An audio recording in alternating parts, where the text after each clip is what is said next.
नमस्कार साथियों, स्वागत है आपका हमारे यूट्यूब चैनल पे। तो दोस्तों, जैसा कि आपको स्क्रीन पे दिख रहा होगा, यूक्रेन ने रसिया के लगभग 400 सैनिकों को मार दिया या बोल सकते हैं शहीद कर दिया है। क्योंकि लड़ाई तो दोनों तरफ से हो रही है और अप्रॉक्स 1 साल तक होने वाली है।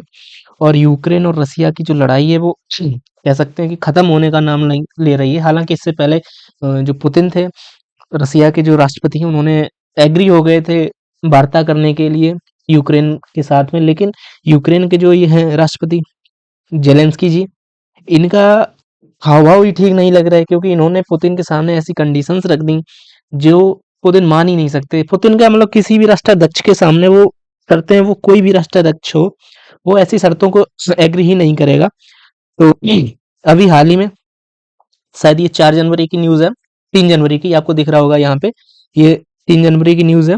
इसमें रसिया के एप्रोक्स 400 फौजियों को, मतलब ऐसा आ रहा है न्यूज़ में कि लगभग 400 फौजी हैं, उनको यूक्रेन की तरफ से एक मिसाइल दागी गई। उस मिसाइल लॉन्चर के द्वारा उस एक ऐसी बिल्डिंग थी जिस बिल्डिंग में रसिया के फौजी मतलब सोए हुए थे या रेस्ट कर रहे थे या रुके हुए थे, कुछ भी कह सकते हैं। तो उसमें थे जिसपे यूक्रेन के फौजियों ने उस मिसाइल के द्वारा अटैक कर दिया और वो पूरी की पूरी बिल्डिंग तहस-नहस हो गई। जैसा कि आप कई अखबारों में देख सकते हैं, सामने लगे हुए हैं। Russia will step up exploding drone attack on Ukraine से Vladimir Zelensky and Russia plans. ये मतलब अब जेलेंस्की जो है ना, अभी डर रहे हैं क्योंकि इन्होंने ये कांड तो कर दिया है, लगभग 400 लोगों को मार दिया, लेकिन अब ये खुद डर रहे हैं कि अब रसिया इनको मारेगा। ठीक है, ये व्लादिमीर जेलेंस्की हैं जो कि यूक्रेन के राष्ट्रपति हैं।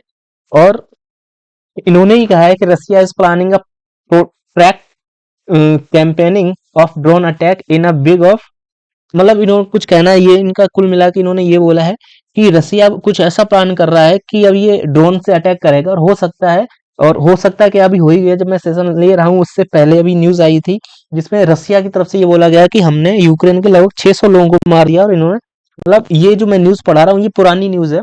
और अभी लेटेस्ट न्यूज ये है कि का भी ये कहना है कि उसने, मतलब यूक्रेन की लगभग 2-3 बिल्डिंगें हैं जिसमें यूक्रेन के फौजी रह रहे थे, उस उन दोनों तीनों बिल्डिंगों को पूरी तरीके से तहस-नहस कर दिया। जिसमें रसिया का दावा ये है कि इसने 600 फौजियों को मारा है यूक्रेन के। ठीक है। और जेलेंस्की ने बोला, ये द कीव इंडिपेंडेंट की तरफ से न्यूज आई थी। ठीक है।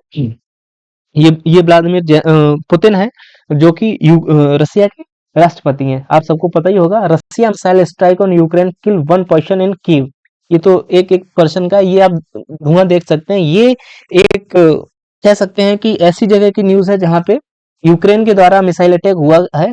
और अभी तक जो जिसके बारे में मैं भूमिका बना रहा था वो यही न्यूज थी। ये आप देख सकते हैं, around 400 Russian soldiers killed in missile attack says Ukraine. यानी कि यूक्रेन के द्वारा ये कहा गया है। ये बिजनेस स्टैंडर्ड न्यूज़पेपर की कटिंग है जिसमें इसने ये दावा किया है यूक्रेन के द्वारा कि इसने रसिया के लगभग 400 फौजियों को मार दिया है। ठीक है। अब बात करते हैं कि ये 400 फौजी इसने मारे कैसे हैं। ये आप देख सकते हैं, ये कुछ मलबा टाइप का पड़ा हुआ है। ये एक बिल्डिंग की तस्वीर है जिसमें कहीं कहीं पे मतलब 400 आ रहा है। अभी ये यहाँ पे आपकी ये डेली मेल ऑनलाइन की एक न्यूज है जिसमें इसने बोला है कि at least 500 more Russian troops is in strike on the 2 ways, मतलब कि दो वेज पे अटैक किया जिसमें लगभग 500 से ज्यादा रसिया ट्रूप के मरने की खबर है। यही ये दूसरा एक न्यूज़पेपर है जिसकी कटिंग में ये बोल रहा है कि कीव रिपोर्ट, यानी कीव यूक्रेन की राजधानी है। जब भी कोई बाहर की कंट्री की कोई भी न्यूज आती है, तो जैसे अगर इंडिया की कोई न्यूज दूसरे कंट्री में मतलब एक्सप्लोर होएगी या छपेगी, तो वहां पे ये नहीं बोला जाएगा इंडिया, वहां पे सीधा दिल्ली का नाम आएगा कि दिल्ली इज सेइंग। ठीक है, ये दिल्ली इज सेइंग। तो इस तरीके से बाहर की जब कंट्री की कोई न्यूज की दूसरी न्यूज कंट्री के न्यूज़पेपर में आती है तो हमेशा उस कंट्री की जो कैपिटल होती है उसका नाम लिखा जाता है। इसलिए यहाँ पे ये आपको दिख रहा होगा कीव रिपोर्ट्स, यानी कि कीव की रिपोर्ट आई है 500 रशियन सोल्जर डेड और वाउंडेड इन आर्टिलरी अटैक। यानी कि आर्टिलरी के जो अटैक हुआ था, ये देख सकते हैं आप 3 जनवरी 2023 की न्यूज है, सुबह 7:10 की। और इसका दावा है कि लगभग 500 रशियन सोल्जर्स की डेथ हुई है। ठीक है।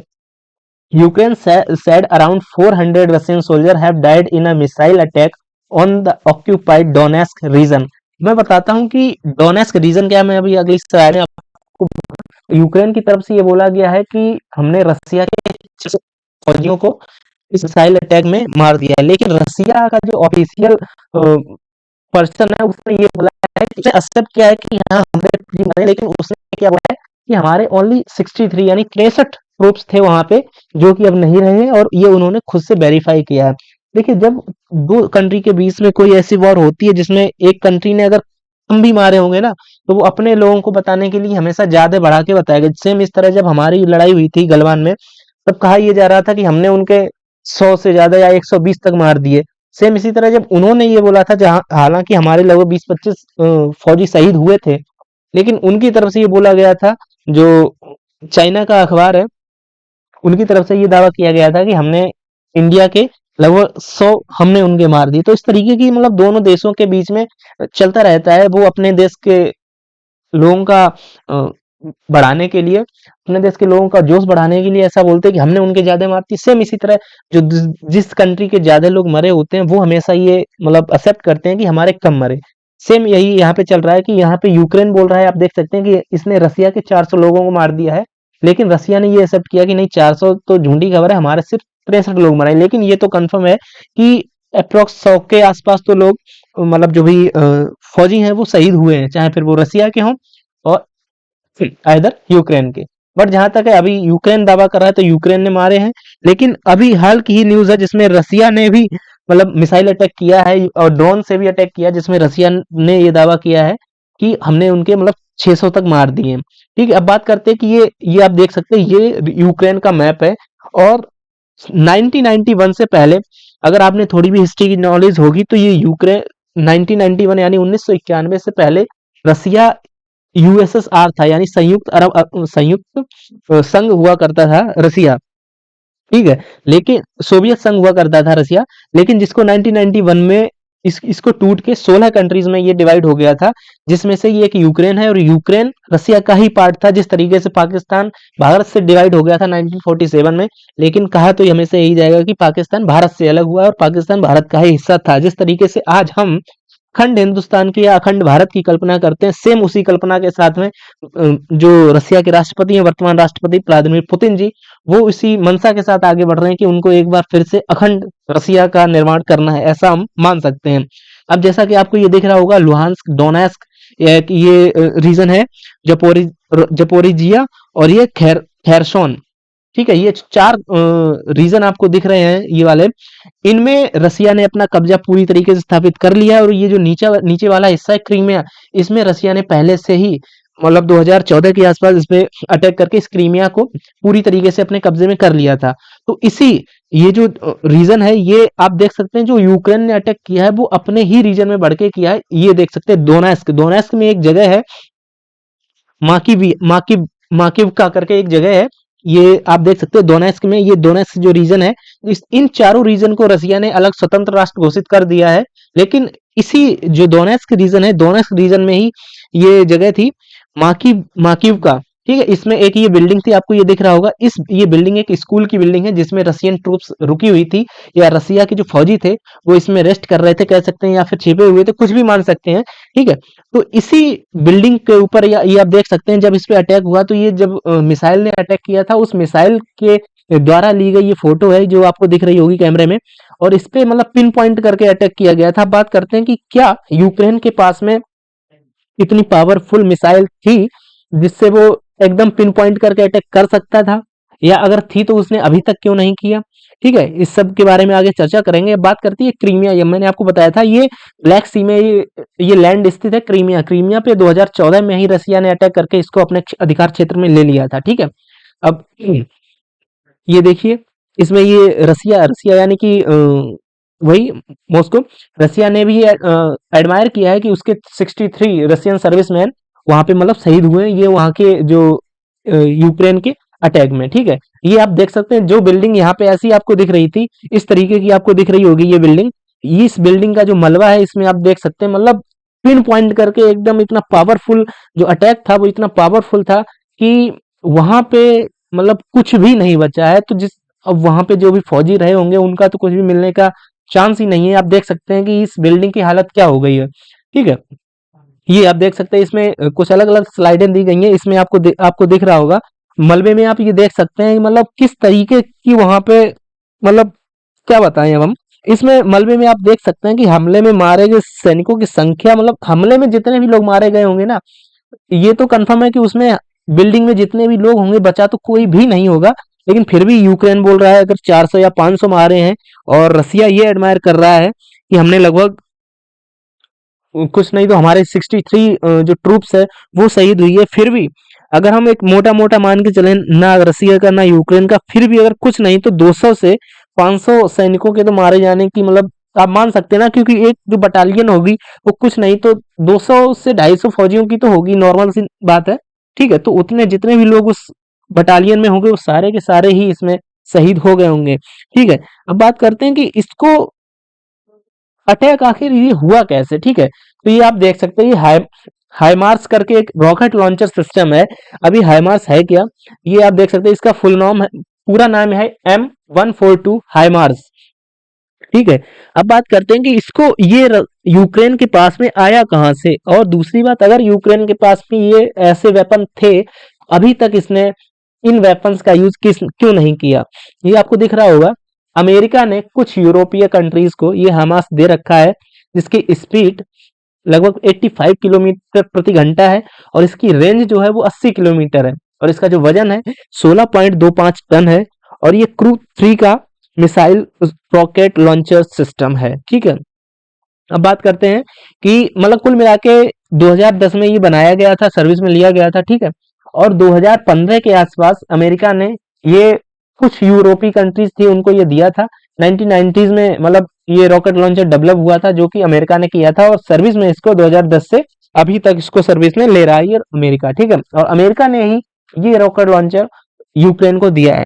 अब ये यहाँ पे समझने वाली बात ये है कि आप देख सकते हैं कि मतलब एक तरफ आपको अमेरिका दिख रहा होगा, एक तरफ रसिया लड़ रहा है, लेकिन बीच में पिस कौन रहा है, यूक्रेन। क्योंकि रसिया के पास में कभी ऐसा कुछ खत्म होने वाला नहीं है, उसके पास में बहुत सारे संसाधन है जिसकी वजह से वो अपना चल सकता है। लेकिन वही बात है कि अमेरिका के बहकावे में आके यूक्रेन लड़ तो रहा है, हालांकि कह सकते हैं वो अपनी स्वाभिमान की लड़ाई लड़ रहा है, लेकिन ऐसे स्वाभिमान का कोई मोल नहीं है जब आप अपने पूरे देश को ही खो दें। ठीक है, अब बात करते हैं कि इसकी खासियत क्या थी। ये जो रॉकेट लॉन्चर है इसकी कुछ खासियतें हैं, जिसमें आपको दिख रहा होगा कि M142 हाइमार्स एक अत्याधुनिक रॉकेट लॉन्चर है। इसकी सबसे बड़ी खासियत ये है कि ये वजन में काफी हल्का है, और हल्का होने के कारण ये लगभग 50 मील या 80 किलोमीटर तक की मारक क्षमता इसमें है।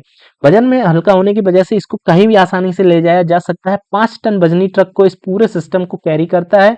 इस एक सिस्टम को 3 सदस्यीय दल ऑपरेट करते हैं। इस तरह से आपको चलाने में मैन पावर भी कम लगती है, यानी कि सिंपल सा है, 3-4 बंदे मिलके भी इसको प्रॉपरली यूज कर सकते हैं। इसमें लगभग 7 मीटर लंबे रॉकेट सटीक निशाना लगाने में सक्षम है। हमने आपको बताया था वो एकदम पिन पॉइंट करके इन्होंने मारा था, बिल्कुल भी इधर उधर होने की बिल्कुल भी गुंजाइश नहीं मिली। अमेरिका इस सिस्टम का सफलतापूर्वक उपयोग इराक, सीरिया, अफगानिस्तान में भी कर चुका है। जैसा आप सबको पता है कि इससे पहले अमेरिका इराक में अमेरिकी ट्रूप्स थी, सीरिया में थी, और अफगानिस्तान से तो अभी हाल में ही निकल के गई हैं, और इनके निकलते ही अफगानिस्तान में तालिबान का सिस्टम आ चुका है। ठीक है, उन्होंने अपनी सत्ता काबिज कर लिया तालिबान ने। तो इन सभी का यूज अमेरिका इन काफी कंट्रीज में कर चुका है। इराक में भी इसने अपना यूज किया था, सीरिया में किया था, और अफगानिस्तान में अमेरिका ने स्वयं इसका यूज किया था।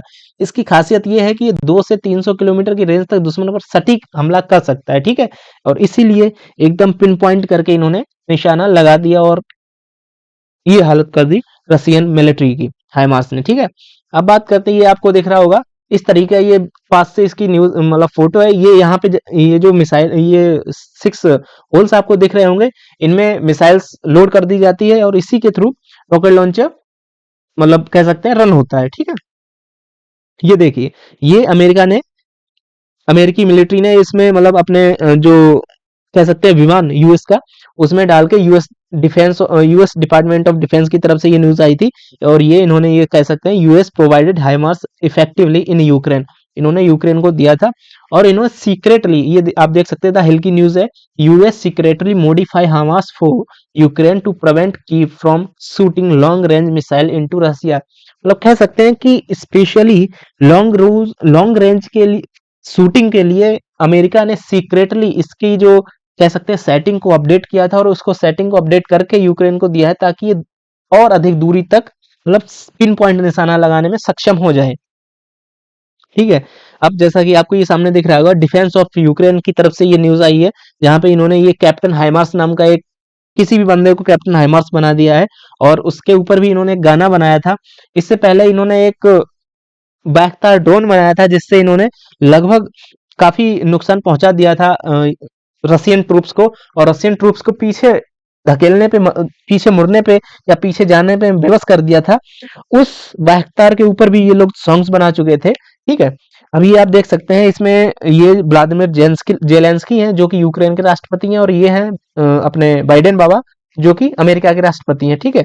और Zelensky gives Biden military medal from Hamas unit captain, मतलब कुल मिला के इन्होंने एक मेडल बना दिया है। इस मेडल को नाम ही रख दिया है हाइमार्स यूनिट कैप्टन, मतलब हाइमार्स के यूनिट कैप्टन का रूप का एक मेडल है जो कि जेलेंस्की ने बाइडेन को गिफ्ट में दिया है। ठीक है। ये आप देख सकते हैं, ये 22 दिसंबर की न्यूज है। 22 दिसंबर को जेलेंस्की गए थे तो वहां पे इन्होंने बाइडेन को ये हाइमार्स यूनिट कैप्टन का एक तरीके से कह सकते हैं लोगो गिफ्ट किया। ये उसी बिल्डिंग की तस्वीर है जिसमें रसिया ने ये ये एनडीटीवी की न्यूज है जिसमें मैंने आपको स्टार्टिंग में दिखाई थी, जिसमें रसिया ने एक्सेप्ट किया था कि उनके 63 लोग शहीद हुए हैं। लेकिन इस ये आप देख सकते हैं जिसमें Russia says mobile uses enabled deadly Ukraine strike that killed 89, मतलब यहाँ पे इसने एक्सेप्ट किया कि इनके 89 मरे। अब बात करते हैं कि रसिया ने इसका रीजन क्या बताया, क्योंकि कह सकते हैं ना कि रसिया के पास तो जो हमारी है S-400 मिसाइल जो सिस्टम है वो भी है, उससे उस S-400 मिसाइल लॉन्च सिस्टम से जो सिक्योरिटी सिस्टम था उससे रसिया ने अपने फौजियों को क्यों नहीं बचा लिया। तो इस पे रसिया ने कहा है, आप पहली तो बात ये देखिए, आप मैप देख सकते हैं जिसमें देखिए अगर इस 400 अगर मिसाइल का जो सिक्योरिटी सिस्टम होगा वो रसिया ने लगाया भी होगा, तो ये जो बॉर्डर है ना, ये रसिया का बॉर्डर है, ये आपको दिख रहा होगा, उसने अपने बॉर्डर के अंदर लगाया होगा। लेकिन ये जो अटैक हुआ है वो यूक्रेन, यहाँ तक यूक्रेन का बॉर्डर था जो कि अब यहाँ तक रह गया, वो यूक्रेन के बॉर्डर के अंदर हुआ। तो यहाँ पे किसी भी मिसाइल के रोकने के लिए कोई भी सिक्योरिटी सिस्टम नहीं लगा था, इस वजह से ये अटैक हो गया था। ठीक है। अब बात करते हैं कि रसिया ने क्या बोला है कि ये आखिर हुआ क्यों। तो जब भी हम कहीं ट्रूप्स की बात सुनते हैं या कहीं आर्मी की बात सुनते हैं तो आपने देखा होगा कि आर्मी के जो बड़े-बड़े ऑफिसर्स हैं वो हमेशा स्ट्रिक्ट क्यों हो जाते हैं। इसकी वजह यही है कि यहाँ पे आप देख रहे होंगे रसिया ने ये एक्सेप्ट किया है कि इनकी यूनिट में जो आर्मी की यूनिट थी जो इस बिल्डिंग में या इस स्कूल की बिल्डिंग में रह रही थी, उसमें कोई एक पर्सन था, एक फौजी था जो कि अपना मोबाइल यूज कर रहा था, जबकि इनको सीधा सा इंस्ट्रक्शन दिया गया था कि आप में से कोई भी मतलब मोबाइल यूज नहीं करेगा। मोबाइल यूज करने से क्या होता है, उसके जो सिग्नल है उन सिग्नल्स को पकड़ के मतलब आपकी जो लोकेशन है उसके बाद उसको ट्रेस कर लिया जाता है आईवी के द्वारा, मतलब ये जो इंटेलिजेंस है उनके द्वारा आपकी लोकेशन को ट्रेस कर लिया जाता है और उससे पता चल जाता है कि आपके आसपास में कितने लोग हैं, कितनी मिलिट्री है, कितने क्या है, मतलब सारे कुछ आपके, अगर आपका एक बार में सिक्योरिटी लीक हो गई फिर वो सारी सिक्योरिटी आपकी लीक हो जाती है। इस वजह से इनको पहले से ही इल्तला किया गया था, मतलब जो भी इनके सीनियर्स होंगे कि आपको मोबाइल यूज नहीं करना है। पर होते हैं ना दो चार ऐसे ही, हर ग्रुप में ऐसे आपको दो चार मिल जाएंगे जो अपने आप को कह सकते हैं दादा समझते हैं या कुछ भी एक्स्ट्रा समझते हैं। तो उनकी करतूत ये रही है कि उस एक गलती की वजह से लगभग 200 से ज्यादा फौजियों को अपनी जान से हाथ धोना पड़ा और इस तरीके की तस्वीरें सामने आई। तो इस पे रसिया ने ये स्वीकार किया है कि इनका कोई एक फौजी था जिसने, ये आप देख सकते हैं रसिया यूक्रेन वार पे accordingly to Russia defence ministry यानी रसिया की जो रक्षा मंत्रालय है उसने ये स्वीकार किया, the main reason for the attack was clearly the legal mass use of mobile phone by servicemen, यानी कि कोई एक सर्विसमैन था, एक कोई फौजी था जो कि ऑर्डर देने के बावजूद भी चोरी छुपे मोबाइल यूज कर रहा था, जिसकी वजह से इनकी जो लोकेशन थी वो यूक्रेन के फौजियों को या यूक्रेन की सेना को पता चल गई और उन्हें पिन पॉइंट करके मतलब सटीक निशाना लगा दिया। आप देख सकते हैं फोन इस्तेमाल करने से मिली लोकेशन यूक्रेन के इस हमले से रूस में आक्रोश पैदा कर दिया है। खबरों की माने तो रूसी सैनिक अपने मोबाइल फोन का इस्तेमाल कर रहे थे जिसमें यूक्रेनी सेना को अपने टारगेट का पता चल गया।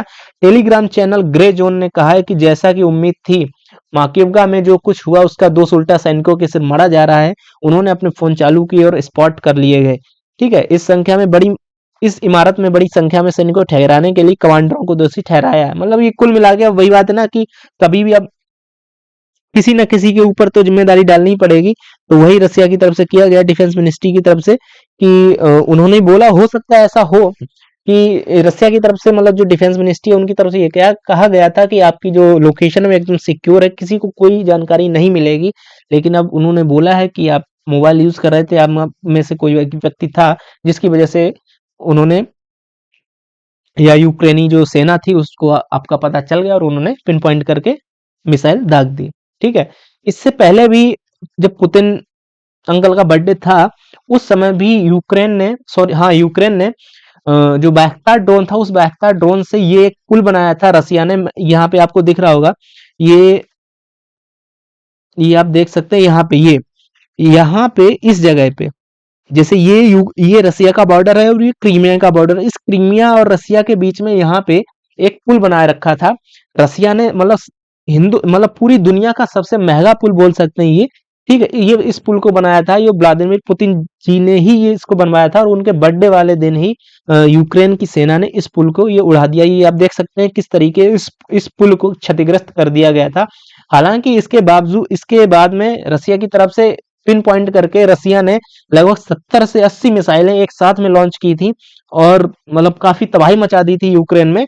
बट वही है ना कि एक तरफ पुतिन जी के बर्थडे वाले दिन यूक्रेन ने सबसे ज्यादा नुकसान पहुंचाया था रसिया को। सेकंड, न्यू ईयर वाले दिन ये अटैक हुआ जो कि लगभग 200 सैनिकों के मारे जाने की खबर इसमें आई थी। ठीक है, ये क्रीमिया का ब्रिज था, मैंने आपको बताया था, और इसको पुतिन ने टेररिज्म बोला था। ठीक है, बाकी कह सकते हैं ये पुतिन बाबा है। हालांकि पुतिन जी तैयार हो गए थे इनके साथ में, मतलब ये लड़ाई को खत्म करने के लिए। आप देख सकते हैं यूएस से, यानी यूनाइटेड स्टेट ने बोला है कि Putin's call to end war in Ukraine insincere, यानी कि कुल मिला के पुतिन तैयार हो गए थे इस वॉर को समाप्त करने के लिए। और उन्होंने ये स्वीकार भी कर लिया था कि हाँ ठीक है, हम वॉर को समाप्त करने वाले हैं। लेकिन फिर वही बात है कि ये जो है ना, अमेरिका और बाकी यूरोपीय कंट्री, उनकी तरफ से तो कुछ जा नहीं रहा, क्योंकि मर रहे हैं या बर्बाद हो रहा है, यूक्रेन बर्बाद हो रहा है, उनको केवल हथियार बेचने अपने। तो उन्होंने क्या है, यूक्रेन को भड़का रखा है कि तुम ना अपने 10 पॉइंट, जैसे कह सकते 10 सूत्रीय मांगे। अब इन्होंने ना, ये देख सकते हैं, explain what is Zelensky 10 point peace plan which seek world leader support. मतलब पूरी दुनिया इनको जेलेंस्की को सपोर्ट कर रही है कि नहीं, तुम्हारी 10 सूत्री मांगे एकदम जायज है। और मतलब कुल मिला के जेलेंस्की ये बोला, जैसे कि ये पुतिन है, पुतिन जेलेंस्की से बात करने को तैयार हो गया कि ठीक है, इस लड़ाई को हम खत्म करने के लिए तैयार हैं, चलिए आइए और एक टेबल पे बात करिए। लेकिन अभी ये जो जेलेंस्की है, जेलेंस्की को बाइडेन बोल रहे हैं कि नहीं, तुम अपनी 10 सूत्रीय मांगे रखो। अगर 10 सूत्रीय मांगों में कोई भी मांग रसिया नहीं मानता तो अब तुम वार्ता के लिए तैयार ही नहीं होना। मतलब कुल मिला के बाकी जो यूरोपीय कंट्री है या वेस्टर्न वर्ल्ड है, वो इनको एक होने ही नहीं देना चाहता, ये कह सकते हैं आप। और 10 सूत्री मांगे क्या है, ये इन्होंने 10 सूत्री मांगे आप देख सकते हैं। इसमें कुल मिला के इनका ये कहना है ना कि जेलेंस्की ये बोल रहे हैं कि अभी तक रसिया ने जितना भी हमारा आक्रमण करके जो भी हमारी मतलब नुकसान पहुंचा, उस सब का खर्चा दे, और जो भी हमारे फौजी मारे हैं उन सबको खर्चा दे। भाई देखो, जब लड़ाइयां होती हैं तो ऐसा होता रहता है, लेकिन अब तुम वही बात है कि वो सारी ऐसी मांगे ही रख दी कि पुतिन कभी उन मांगों के लिए मतलब एग्री हो ही नहीं सकता। पुतिन क्या, कल को अगर सपोज हमारा मतलब इंडिया का और पाकिस्तान की लड़ाई हो जाए और हम पाकिस्तान को खूब मारें और बाद में हम उससे बात करने के लिए तैयार हो जाए, या तो फिर हम हार रहे हो, अगर इंडिया सपोज हार रहा हो तो जरूर हो सकता है कि हाँ, किसी भी तरीके की हर मांग मानने के लिए तैयार हो जाएगा।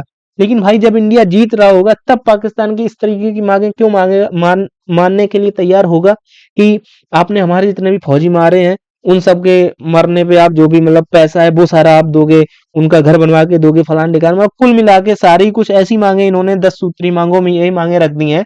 और जो रखवाई है मांगे वो किसने रखवाई? यूएसए, यानी कि बाइडेन अंकल और जो यूरोपीय कंट्री है उन्होंने। और वो सारी कंट्रीज या यूरोपीय कंट्री वेस्टर्न वर्ल्ड, वो सारे जेलेंस्की को सपोर्ट करेंगे, नहीं नहीं तुम सही एकदम कर रहे हो, तुम्हारी 10 सूत्री मांगे एकदम जायज है। और ये नहीं पता है कि सामने वाला एक्सेप्ट होगा करेगा तब तो उन मांगों का कोई फायदा था, फिर तुम लड़ते रहो। ये देखो रसिया ने रिजेक्ट कर दिया, मतलब पहले रसिया तैयार हुआ था। यहाँ पे आप देख सकते हैं ये पुतिन ने पुतिन जी तैयार हो गए थे कि चलिए हम वॉर को एंड करने के लिए तैयार हैं, ठीक है। और हम हमारा ये देखिए यहाँ पे इन्होंने लिखा है, our goal is not to spin the flywheel of military conflict, Russia president Vladimir Putin said. यानी इन्होंने बोला था कि ठीक है हम रेडी हैं बात करने के लिए, जो हमारा मतलब हमारा एक मोटिव था कि हम जो पश्चिमी सॉरी पूर्वी यूक्रेन है, जो मैंने आपको स्टार्टिंग में दिखाया था मैप में जो हाईलाइटेड था, उस क्षेत्र को हमको स्वतंत्र कराना था, वो हमने करवा लिया है।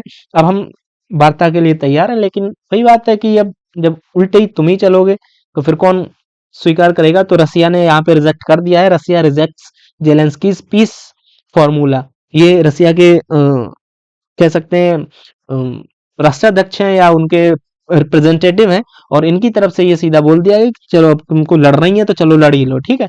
यहाँ पे ये आप देख सकते हैं, यहाँ में पे रसिया की तरफ से ये आया है, और इन्होंने यहाँ पे सीधा सीधा डिक्नाइल कर दिया है कि अब ये कोई भी किसी भी तरीके का कोई भी बातचीत नहीं करेंगे। दूसरी बात, अब चूंकि रसिया के 400 मरे हैं तो उसके एवज में रसिया तो भाई 600-700-800 तो मार ही गई, क्योंकि भाई यही तो पावरफुल लोगों की पहचान होती है। तो सिंपल सी बात है। हालांकि अभी न्यूज भी आई है कि रसिया ने मार दी है उनकी 4-5 बिल्डिंगें थी, जिसमें रसिया ने पिन पॉइंट करके मिसाइल से रसिया ने अटैक किया है, जिसमें उनके सारे के सारे जितने भी उसमें फोर्स के जो ग्रुप्स थे, जितने भी जवान थे, वो सारे मारे गए हैं। अब एग्जैक्ट डेटा तो नहीं पता चल सकता है कि उसमें एग्जैक्ट कितने लोग थे, और जब लड़ाइयाँ होती हैं तो ऐसे कांड होते रहते हैं। और वहीं दूसरी तरफ आप देख सकते हैं जो मारे गए लोग हैं उनके लिए रसिया की तरफ से ये आप देख सकते हैं द स्टार्ट ऑफ मॉस्को, ये मॉस्को ये रसिया की राजधानी है। Moscow's military campaign state television channels have ramped up propaganda lauding Russian troops fighting in Ukraine as heroes. यानी कि कुल मिला के रसिया की तरफ से व्लादिमीर पुतिन जी की तरफ से ये अनाउंस किया गया है, और इन्होंने ऑर्डर दिया है रसिया में जितने भी मूवीज बनाते हैं ना डायरेक्टर या प्रोड्यूसर, उन सबको रुपया दिया है, उन सबको मतलब कहा गया है कि आप रसिया के जितने भी फौजी शहीद हुए हैं इस लड़ाई में, इस फाइटिंग में, जितने भी ट्रूप्स रशियन ट्रूप्स फाइट कर रही हैं, उन सबको एज अ हीरो उनके ऊपर मूवी बनाओ और उनको एज अ हीरो दिखाओ, और इसके लिए पैसा पुतिन बाबा देंगे। ये आप देख सकते हैं, Putin orders screening of Ukraine assaults documentaries, ठीक है। यानी कि जो वॉर हुआ है और जिसमें जितने भी कह सकते हैं रसिया के जो ट्रूप्स है, जितनी भी रसिया की ट्रूप्स की क्षति हुई है, जो भी शहीद हुए हैं, उन सबको एज अ हीरो दिखाओ, और इसके लिए पुतिन ने ऑर्डर दिया है सभी जितने भी डायरेक्टर या प्रोड्यूसर थे उन सबको, ठीक है। ये आप देख सकते हैं वही सारा लिखा है, और इन्होंने स्वीकार किया कि हम नियो नाजी की आइडियोलॉजी थी उसके अगेंस्ट थे, और उसी को साइड में करवाने के लिए हमने ये सारा अटैक किया था, और हम तैयार थे आपसे बात करने के लिए, ठीक है। लेकिन अब वही बात है कि आपको कह सकते हैं criticism of offensive in Ukraine is punishable with jail time, while words such as a war and invasion are banned। हालांकि इससे पुतिन भाई को कुछ भी असर नहीं पड़ा, और उन्हें स्वीकार कर लिया कि जो होगा देखा जाएगा, बाकी हम आपसे लड़ने के लिए तैयार हैं। तो यहाँ तक हमारा सेशन था। आई होप आपको समझ में आया होगा क्या लड़ाई थी, क्यों लड़ाई थी, ठीक है। एक बार फिर से आप देख लीजिए, ये मैं यहाँ पे आपको मैप में दिखा देता हूँ। ये जो 4 क्षेत्र हैं, लुहांस्क, डोनेस्क, और ये खेरसोन, और जेपोर्जिया, और क्रीमिया। क्रीमिया तो 2014 में ही फ्री हो चुका था। इन चारों क्षेत्रों को रसिया ने अभी स्वतंत्र घोषित कर दिया है। अब हालांकि रशियन ट्रूप्स ने अभी अटैक किया है, जिसके आने वाले समय में देखते हैं कितने उनके मरे। मैं अगला सेशन लेके आऊंगा, उसमें बताऊंगा कि रसिया के जो रसिया का रिवर्स अटैक था उसमें रसिया ने कितने मारे, ठीक है। तो अगर आपको वीडियो अच्छा लगा हो तो लाइक करें, चैनल को सब्सक्राइब करें, अपने फ्रेंड्स के साथ में शेयर करें। मिलते हैं आपसे अगली वीडियो में। Okay, bye bye, take care.